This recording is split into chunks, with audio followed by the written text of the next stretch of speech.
Hi, and thanks for joining me. And a very good morning to Stephen if you're watching. This is probably about 3 minutes after midnight for you. That's Stephen Woodman Dix, the Norfolk Thunderbolt, who's got his own great YouTube channel, and he always seems to catch my videos the minute they go live. I'll put a link to his channel in the description. Well worth a watch. Anyway, we're out on Harold the Himalayan again, and just doing a little ramble around a few West Yorkshire villages, and I'm starting out at the tiny village of North Elmsall. As we enter the village up this back lane, we've got what was the old manor house on the right. It's a farm now, but it was originally the old manor house and dates from the 1600s. It's Grade 2 listed building. The name Elmsall derives from the Old English, and it's made up from elm, as in elm tree, and hall, which is a nook of land or a small valley. There's evidence of settlements here dating back to the 13th century. The village is bypassed now, and the main road passes just to the south. We're coming in along a narrow lane from the new bypass.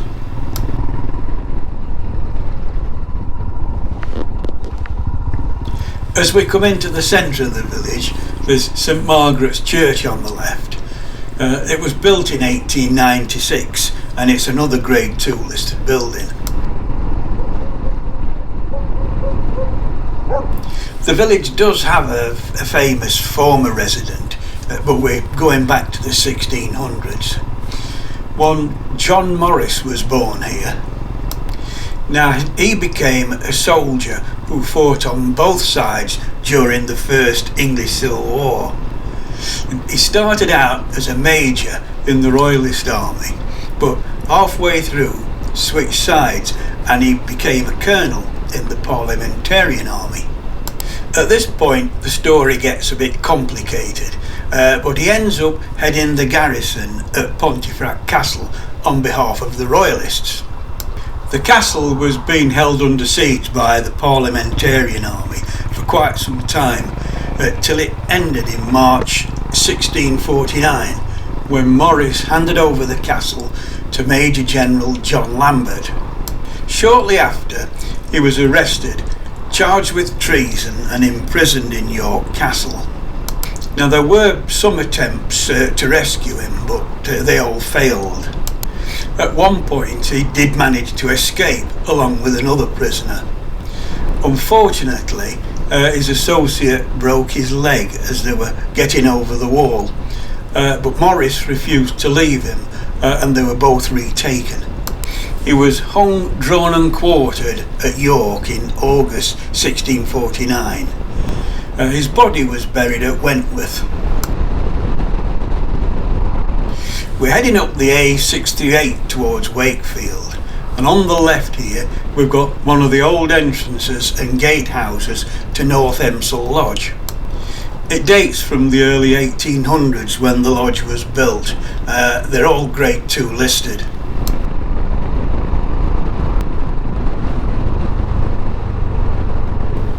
We're going to take a right hand turn now down the lane towards Badsworth.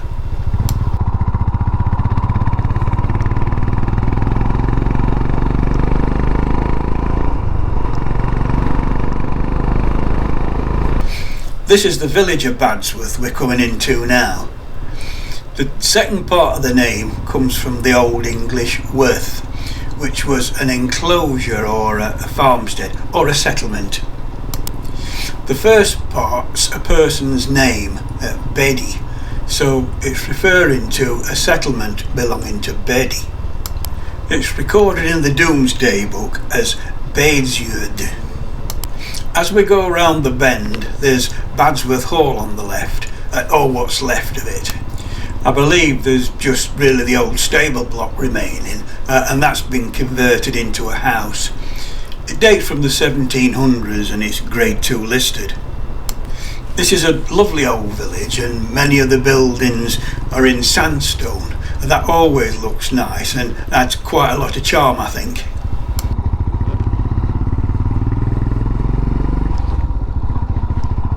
This is the Church of St Mary. It's mostly from the 1400s, but it does contain some earlier building.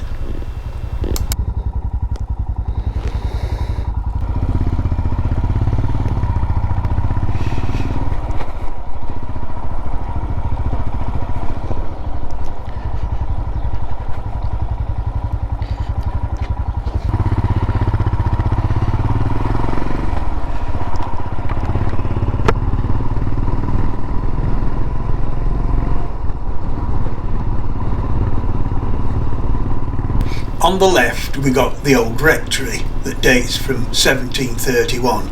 That's private housing now.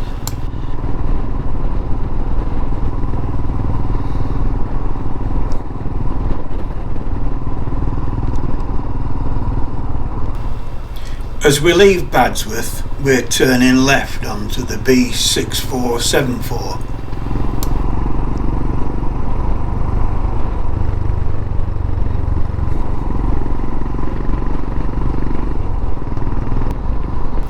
This is yet another old manor house. We've got loads around this area. This one's Rogerthorpe Manor and it dates from the 1600s. It's a hotel now, but it's Grade 2 listed.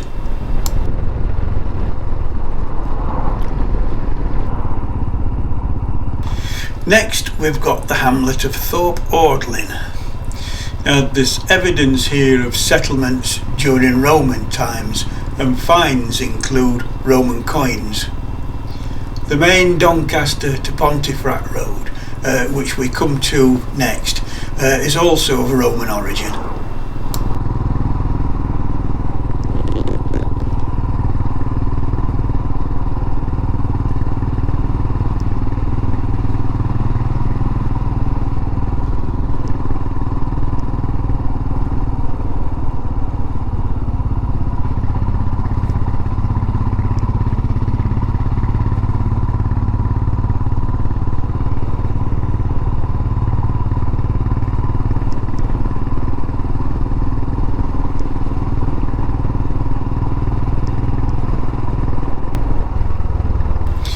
This is the old Roman road. It's now the A639 and we're turning left onto it towards Pontefract.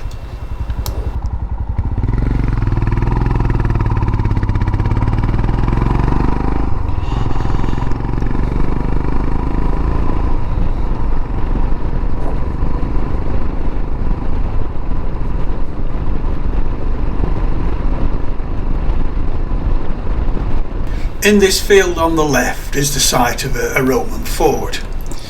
A survey showed it was a late Roman auxiliary fort, measuring about 165 metres square with 2 gates, though there's no remains now. This little bridge takes us over the River Went, and the fort would have been sited here partly to guard the river crossing. The structure was mainly wood, but there's also evidence of industrial activity on the site.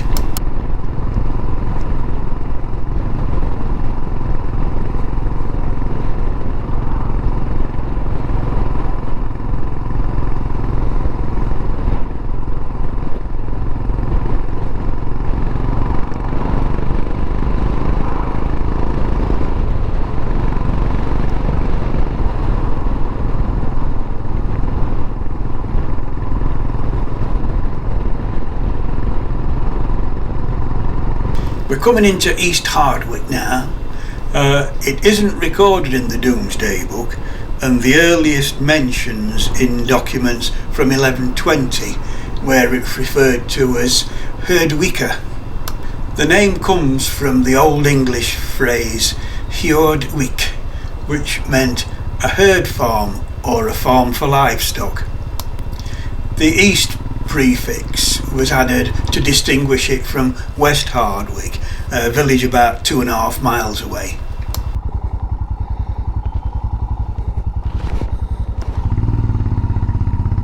I'm just going to stop to have a look at the old village pump that probably dates from the 1800s. It's amazing just how much we take for granted now. It's not all that long ago that your day would probably start by a walk down to a pump like this to fetch a bucket of water. Your house didn't have electric or water on tap back then. Every settlement would have a well or a pump if they were lucky.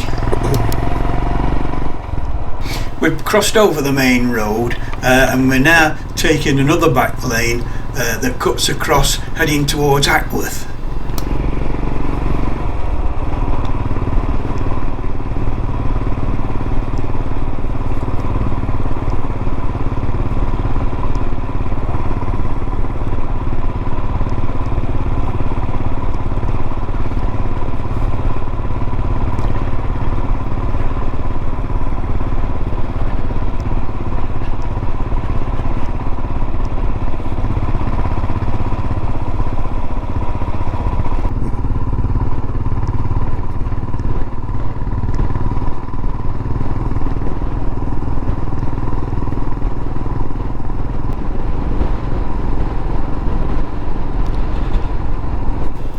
We've come out at Ackworth Water Tower.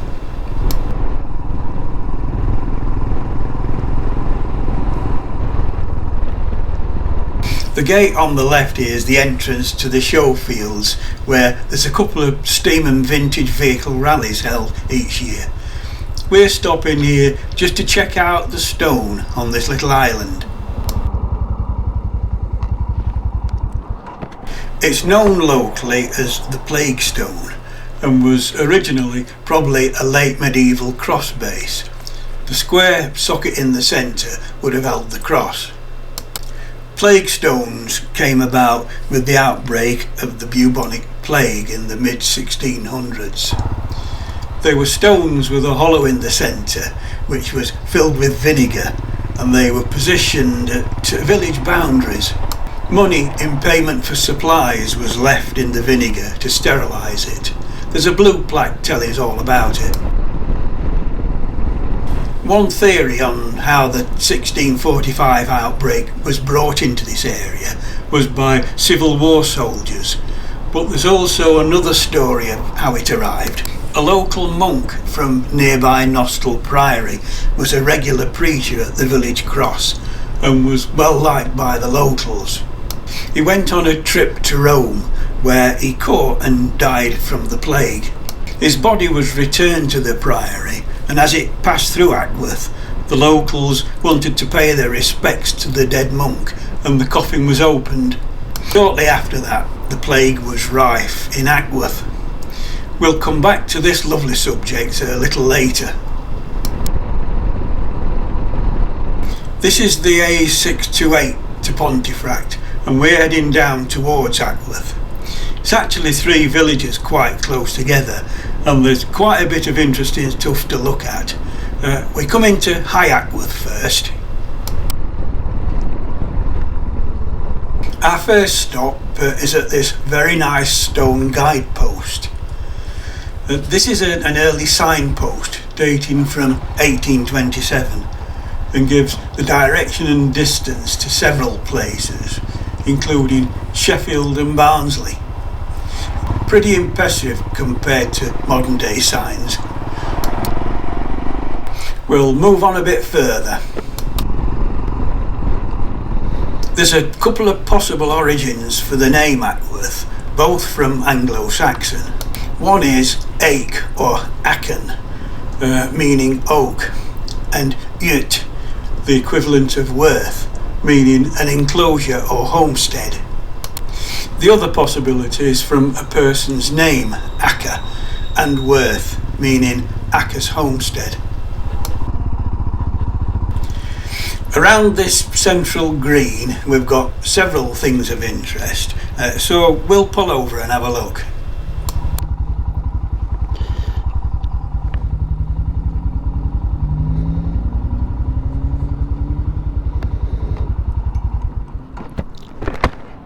Just opposite, across the main road, we've got the Lather Hospital.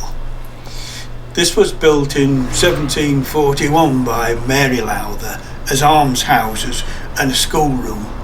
There's a large plaque above the front door giving details, and it's Grade 2 listed. Unfortunately, I've drawn a blank with this, but it looks very much like an old water pump mountain. If anyone can fill in the missing information, I'd be interested. Just leave a comment. That's a nice cast iron direction post in the background as well.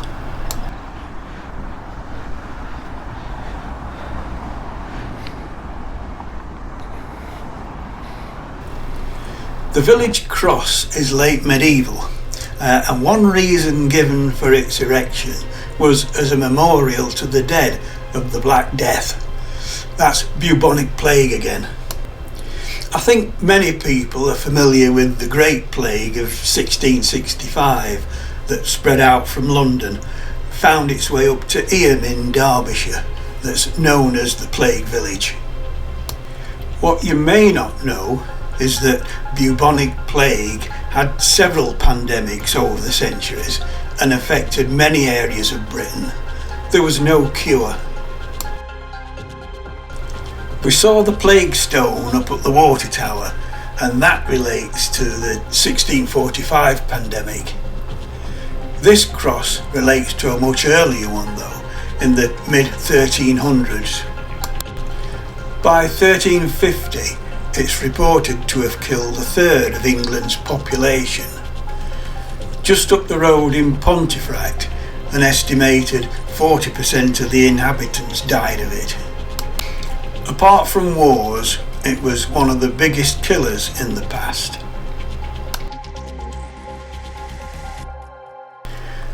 Right, that's enough about plagues for now. I'm going to move on.